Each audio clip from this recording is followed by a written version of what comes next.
오늘 본문에 나타나는 구약시대의 하나님 나라, 하나님의 백성인 이스라엘의 모습은 처참합니다.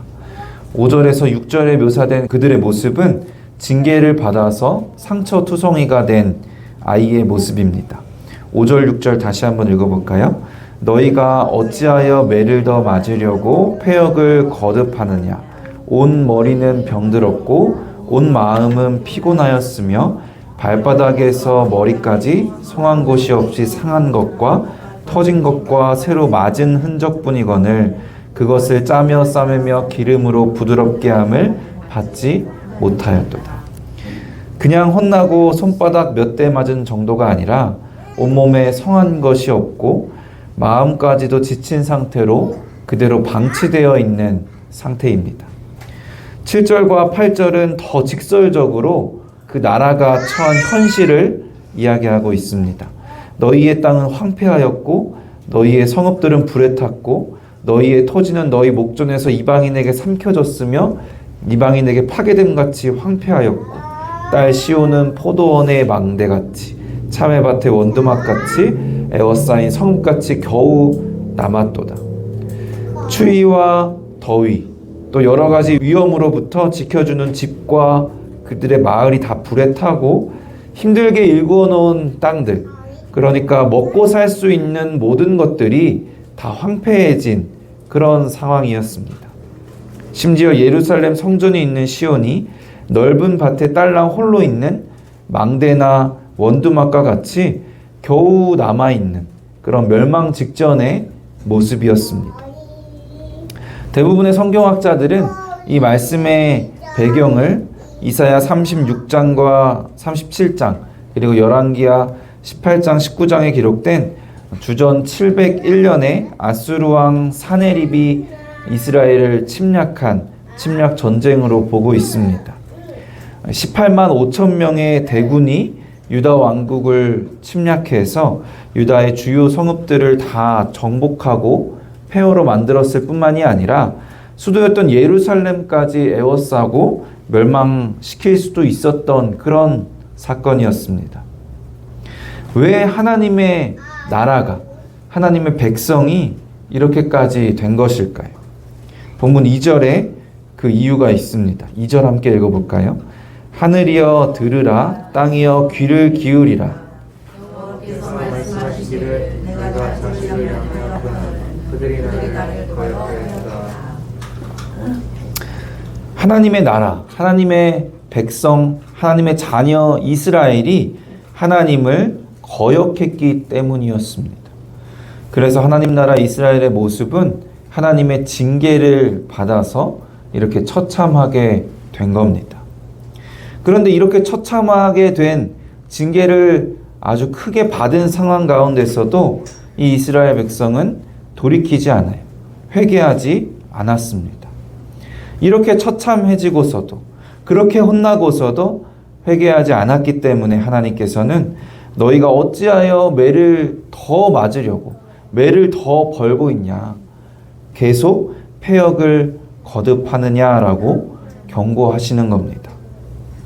그렇다면 왜 하나님의 백성인 이스라엘이 하나님을 거역하고 징계를 받았는데도 불구하고 그들이 회개하지 않았을까요? 그들이 하나님의 은혜를 잊었기 때문입니다. 하나님께서 애굽의 노예였던 이스라엘 백성을 해방시키시고 구원하시고 가나안 땅을 선물로 주시고 그곳에서 복을 누리게 하셨는데 그들은 그 하나님의 은혜, 하나님의 선물을 잊어버린 겁니다.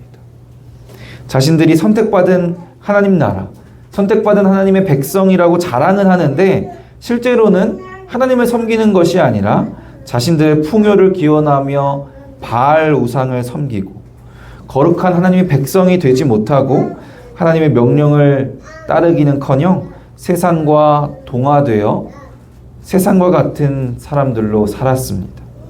하나님께서 얼마나 답답하셨는지 이렇게 말씀하셨어요. 본문 3절 같이 읽어볼까요? 소는 그 임자를 알고 나귀는 그 주인의 구유를 알건만은 이스라엘은 알지 못하고 나의 백성은 깨닫지 못하는도다 하셨도다. 짐승도 자기 주인을 아는데 너희는 주인을 못 알아본다고, 짐승만도 못하다고 하시는 겁니다. 하나님 나라가 황폐해졌다는 겉으로 드러난 그 문제보다 더 심각한 문제는 그들이 하나님의 은혜를, 하나님의 자녀임을 잊었다라는 겁니다. 그래서 그들은 자신들의 참 주인이 누구인지를, 그들의 아비가 누구인지를 깨닫지 못했습니다. 하나님의 은혜를 받은 이스라엘 백성은 하나님의 소유가 되어서, 하나님의 자녀가 되어서, 또 하나님의 제사장 나라가 되어서 거룩한 하나님의 백성이 되어야 했지만, 정작 하나님의 은혜를 받고 하나님의 축복을 받았을 때 그들은 은혜를 잊고 주인을 알아보지 못하고, 4절 말씀처럼 범죄한 나라, 허물진 백성, 행악의 종자, 행위가 부패한 자식으로 변질되어 버렸고 하나님을 업신여기고 멀리했습니다. 출애굽의 은혜를 경험했을 뿐만이 아니라 아수르 침공 전에 80년 동안 그 나라가 번영과 평화를 누리기도 했지만 구원의 은혜를 잊었기 때문에 이 번영과 평화의 시간이 하나님께 감사하는 시간이 되지 못하고 오히려 심각한 종교적 또 도덕적인 타락을 가져오게 되었던 겁니다. 이런 이스라엘의 모습을 통해서 하나님께서는 사람의 모습, 우리의 모습이 어떠한지를 알려주시는 것 같습니다. 이스라엘만 어리석고 못나고 지혜가 없어서 그런 것이 아니라 우리의 모습도 이와 별반 다르지 않습니다.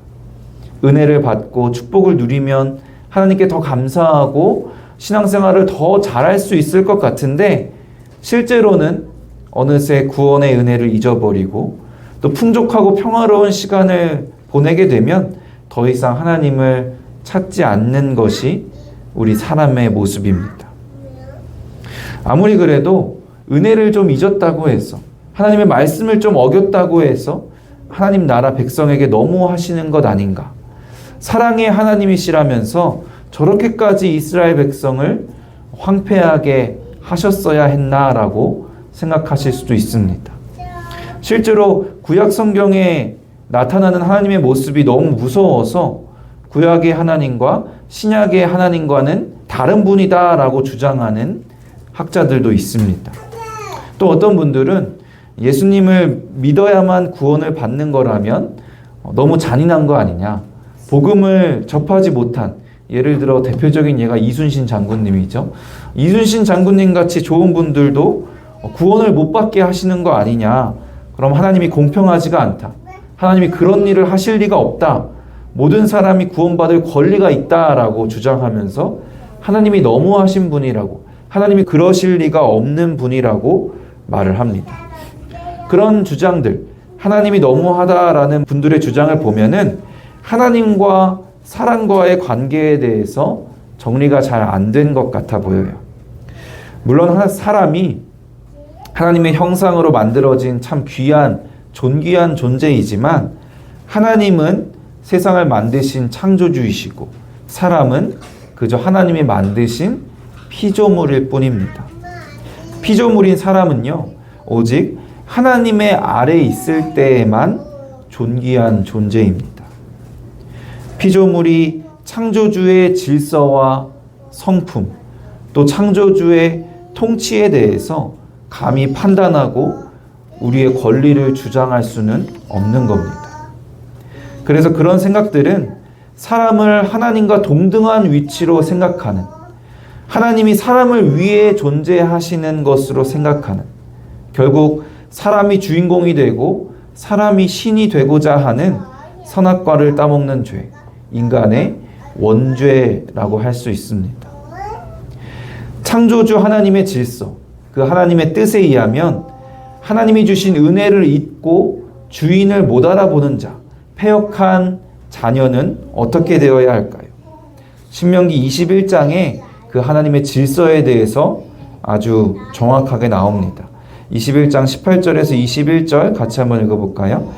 사람에게 완악하고 패역한 아들이 있어 그의 아버지의 말이나 그 어머니의 말을 순종하지 아니하고 부모가 징계하여도 순종하지 아니하거든 그의 부모가 그를 끌고 장로들에게 나아가서 그 성읍 장로들에게 말하기를 우리의 이 자식은 완악하고 패역하여 우리 말을 듣지 아니하고 방탕하며 술에 잠긴 자라 하면 그 성읍의 모든 사람들이 그를 돌로 쳐 죽일지니 이같이 내가 너희 중에서 악을 제하라. 그리하면 온 이스라엘이 듣고 두려워하리라. 구약의 율법에 따르면 부모에게 순종하지 않는 패역한 자식, 부모님이 징계해도 돌이키지 않는 패역한 자식은 돌로 쳐 죽여서라도 공동체의 악을 제거해야 했습니다. 구약의 율법이 참 이렇게 무섭습니다. 이스라엘 백성의 모습을 생각하면 하나님의 자녀로서 하나님의 말씀에 순종하지 않고 징계를 해도 계속 패역을 거듭하기에 율법에 따라서 돌로 쳐 죽여서 악을 제거해야 했습니다. 본문 9절에 언급된 것처럼 이스라엘을 소돔과 고모라처럼 완전히 멸망시키는 것이 하나님의 질서이고 하나님의 공의입니다. 그런데 하나님께서는 이스라엘을 소돔과 고모라와 같이 완전히 파괴하신다고 하지 않으셨어요. 비록 그들을 징계하셨지만 여전히 그들을 딸이라고 다정히 불러주시고 황무한 밭에 초라하게나마 서 있는 원두막을 남겨주셨고 소수이긴 했지만 신실한 하나님의 백성들을 남겨두셨습니다. 은혜를 잊고 주인도 못 알아보고 고쳐쓸 수 없을 것과 같은 그런 패역한 자식이었지만 하나님의 질서와 공의에 의하면 돌로 쳐 죽여 마땅한 그런 존재였지만 그럼에도 불구하고 하나님은 은혜를 베푸신 겁니다. 그리고 더 나아가서 그 소수의 남은 자들을 통해 이루실 구원 계획을 세우셨어요.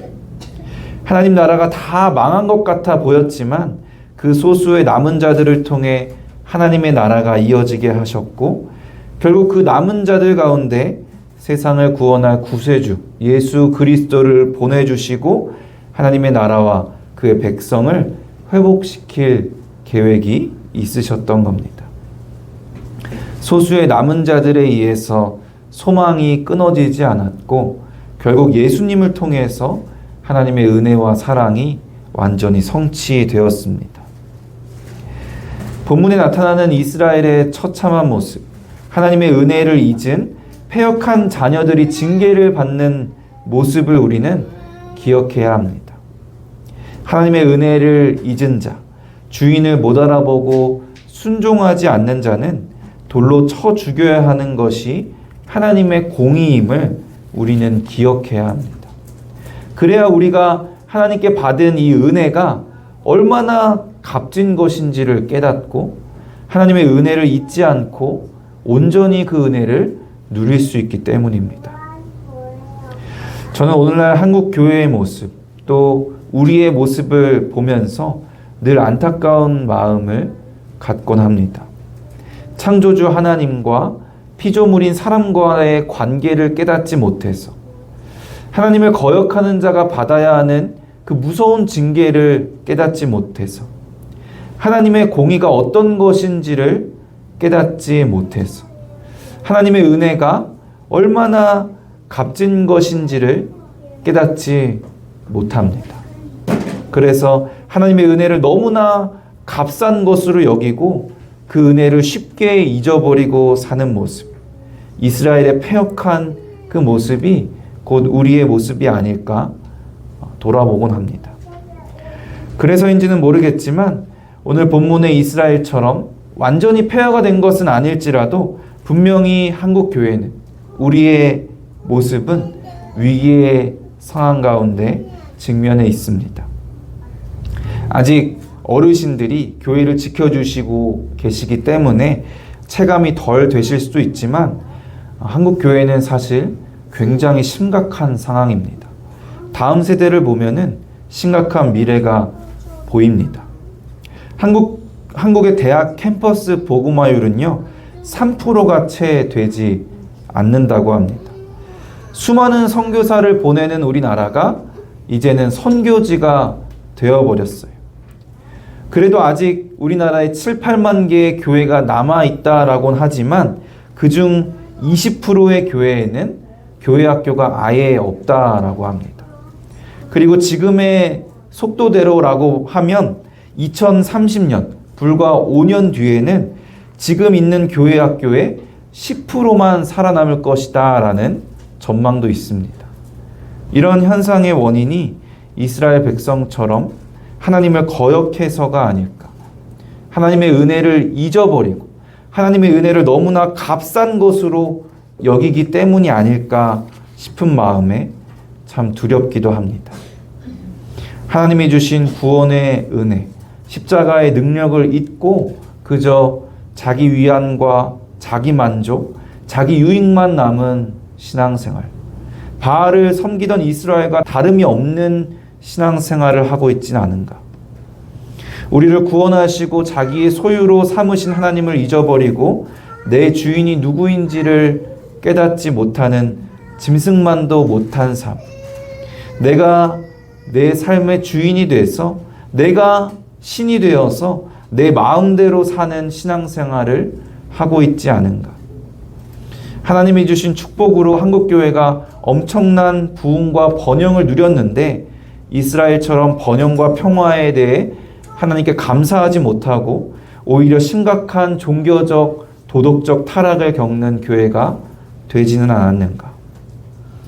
주님이 주신 은혜를 기억하고 감사하며 거룩한 하나님의 백성이 되어야 하는데 어느덧 세상의 가치관들을 다 무분별하게 받아들여서 부와 권력과 명예의 친구가 되어버린 그런 교회가 되지 않았는가.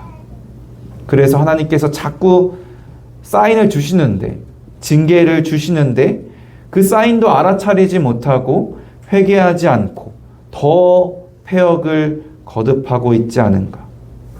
세상이 바라보는 한국교회의 모습도 참 비참합니다. 몇 년 전 뉴스에서 한 앵커가 대형교회의 문제를 다루면서 이렇게 멘트를 했습니다. 기독교가 그리스로 이동해 철학이 되었고 로마로 이동해 제도가 되었습니다. 그 다음에 유럽에서는 기독교가 문화가 되었고 마침내 기독교가 미국에 갔을 때 교회는 기업이 되었습니다. 그 교회는 한국으로 와서 대기업이 되었습니다. 또 다른 뉴스에서도 종교개혁 500주년 소식을 또 전하면서 이런 멘트를 했어요. 종교개혁이 500년 만에 다시 일어나야 된다면 그것은 바로 이 땅이어야 하지 않을까요?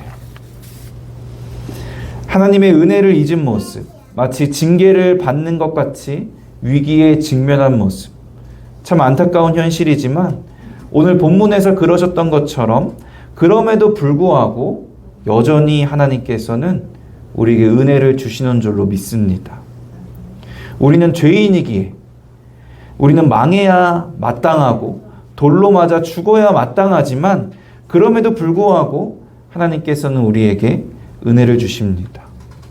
이스라엘의 소수의 남은 자들 중에서 독생자 예수 그리스도를 이 땅에 보내주시고 십자가에 내어주심으로 우리를 구원하셨고 우리를 교회로 부르셨습니다. 이스라엘이 받은 그 은혜의 결실을 우리가 이 교회에서 누리고 있는 겁니다. 더욱더 확실하고 분명하고 큰 은혜를 우리는 받았습니다. 비록 은혜를 경험하고도 여전히 실수하고 실패하면서 은혜를 잊어버리곤 하는 우리이지만 이런 우리를 통해서 주님의 몸된 교회를 세워가게 하셨어요. 예수님이 우리의 머리가 되어주셔서 우리를 끝까지 포기하지 않으시고 우리를 통해 일하시기 원하십니다.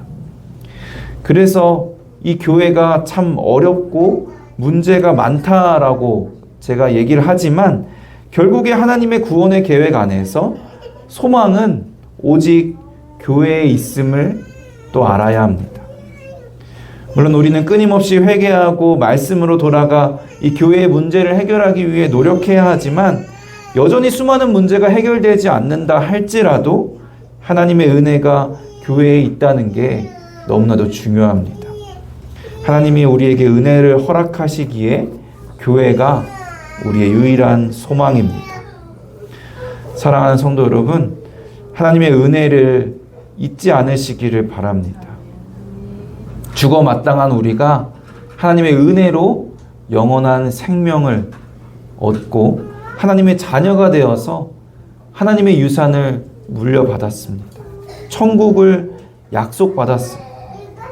하나님의 그 은혜를 값싼 것으로 가벼이 여기지 않으시기를 간절히 소원합니다. 앞으로 한국교회가 얼마나 더 힘들고 어려워질지 모르겠습니다. 어쩌면 오늘 본문의 이스라엘처럼 온몸이 상처투성이가 되고 마음도 지치고 모든 것이 황폐해져 버리는 때까지 갈 수도 있습니다. 그럼에도 불구하고 하나님께서는 반드시 은혜를 주시고 소수의 남은 자들, 하나님의 은혜를 잊지 않는 우리를 통해서 하나님이 일하실 줄로 믿습니다. 하나님께 받은 은혜가 무엇인지, 나의 참 주인이 누구이신지를 기억하며 거룩한 하나님의 백성이 되어서 하나님 나라의 역사에 귀하게 쓰임받는 우리가 되기를 주님의 이름으로 간절히 축원합니다.